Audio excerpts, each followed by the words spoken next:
Have you ever found yourself trapped in a romantic obsession that you never meant to start? Well, I've worked with a lot of married people who feel like they fell in love with someone else by accident, and their story is often the same.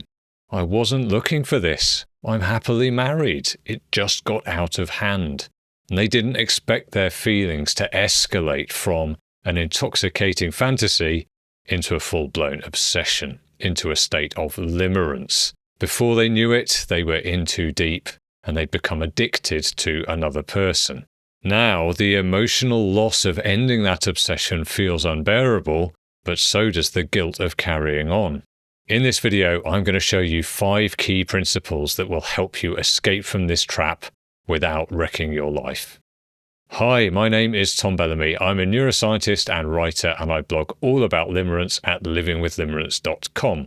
I'm also the author of the book Smitten, which explains what limerence is, how neuroscience can help us make sense of it, and how to recover from it. Right, so how to achieve a mess-free end to limerence. Now, an important place to start is understanding how most people end up in the mess in the first place, why they get sucked in, and why they can't then get out. Well, honestly, it's usually a complicated mix of emotional vulnerability and wishful thinking. So the natural high of meeting someone new who triggers limerent excitement feels wonderful, and it may be something that the limerent hasn't felt for a long time. A tremendous upwelling of affection and adoration poured forth. I felt it physically in my chest. It felt like I'd been living in an emotional desert for years, and suddenly it was springtime.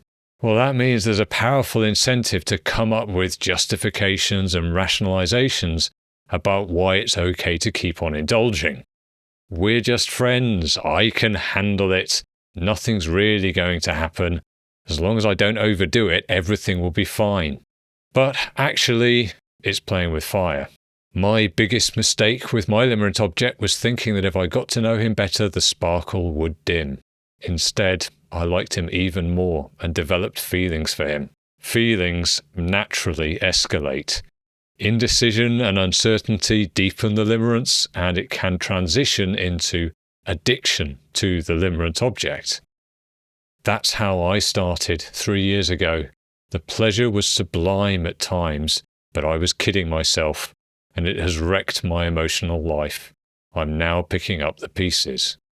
So it's not malicious or calculated or predatory. It's just natural human vulnerability combined with emotional carelessness and a bit of self-delusion. So that's the usual route in, but ultimately how you get there doesn't matter. You have to get out. I'm scared that the limerence fog and warped perspective could drive me to do something stupid and ruin my life. I'm also scared that doing nothing and staying put could ruin my life and be unfair to my partner. This is so hard. It is hard, but there are 5 key principles that can help you escape. Principle number 1, get your story straight. We make sense of the world in stories. We can't really avoid it. We think in narratives. We don't really realize that we're doing this. We just kind of unconsciously start playing a role that feels right, that feels emotionally satisfying. So often when people become limerent, they start to tell themselves a love story of star-crossed lovers like Romeo and Juliet, or of duty getting in the way of true love, or the tragedy of being torn in 2 different directions. But there are lots of other stories that could be told. The temptation of the sirens, Lancelot and Guinevere destroying Camelot, or King Midas getting his greedy wish and then ruining everything. The story that you tell yourself is really important for how your limerence progresses. If you're limerent for someone you can't be with and it's jeopardizing other relationships, you have to make sure that you're living the right story. You are not a tragic lover thwarted by fate. You're a flawed hero fighting temptation. Yours is a facing a trial and winning story, not a boy meets girl story. And that shift in perspective helps your subconscious to play the right role. It's not about you choosing between 2 options. It's about You and your partner facing a threat to the relationship together. That leads to the second principle for recovery. Do not disclose your feelings. If you're not able to have an open relationship with your limerence object, there is no value in disclosing your feelings to them. You probably desperately want to. Every fiber of your being might want to unleash that pent-up emotional reservoir of longing and let them know how wonderful you think they are, and to find out whether they feel the same way about you. But you shouldn't do it. Your loyalty is not to them. And once you've disclosed your feelings to your limerent object, the limerence is no longer a personal internal battle. It's now out in the world, having consequences, and potentially causing harm. There's no good outcome to disclosure. Think it through. If your limerent object doesn't feel the same way as you might get some cold comfort from disclosing and finding out and then knowing for sure. But you'll still have to interact with them after disclosure, and it's very difficult to predict how they're going to react. Maybe they'll be angry and upset. Maybe if you work together, for example, they'll make a complaint to the Human Resources Department about your conduct. Maybe they'll be embarrassed and they'll avoid you. Maybe they'll tell your partner what you've said, or they'll tell theirs. Maybe they'll want to be compassionate, and so they insist that you can still be friends. But now you're trapped in a weird new dynamic that's awkward for everyone. So none of these outcomes help you, or them, or your partner. Okay, so that's bad enough, but what about the alternative situation? What if your limerent object does admit that they also have romantic feelings for you?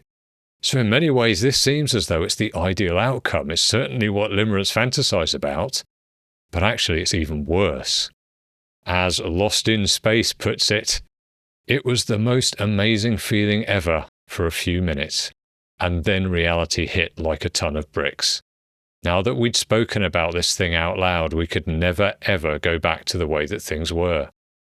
We'd eaten the fruit from the tree and now knew we were naked. There was no more plausible deniability between us, no more being able to blithely enjoy our charged friendship. We'd crossed into territory where the only two choices were to continue on in some sort of affair or cut ties completely. You can only disclose once, and then you have very little control over the consequences. You cannot undisclose. Remind yourself of that anytime the temptation to unburden yourself feels irresistible. Principle 3. Avoid grand gestures. Once someone makes a decision to take control and free themselves of limerence, there's often an impulse to make big changes, a momentous statement, or some other gesture that demonstrates a new determination to recover. And sometimes the limerent feels they should inform their limerent object of these grand intentions. As with disclosure, this is not just unnecessary, it's often counterproductive. In fact, it can be our limerent subconscious trying to justify disclosing in a kind of roundabout way. Grand gestures are things like declaring that you need time apart to figure things out, asking them to change their behavior to make life easier, cutting them off suddenly and completely, or texting them to say that you've got to break all contact. Limiting contact, limiting communication, and detaching from the limerent object are all very sensible parts of a recovery plan, but there's no need to declare your intentions to the limerent object. Grand gestures invite a response. You can just get on with making the changes discreetly and independently. Principle 4. Take charge of your emotions. So that principle that you don't need to openly declare your intentions, you can just get on with making changes, also applies to managing your emotions. You can't fix this problem by asking other people to change their behavior. You won't get over limerence by asking your partner to be more romantic to make you feel more valued. You can't rely on your limerent object to stop texting you because you don't have the resolve to block them.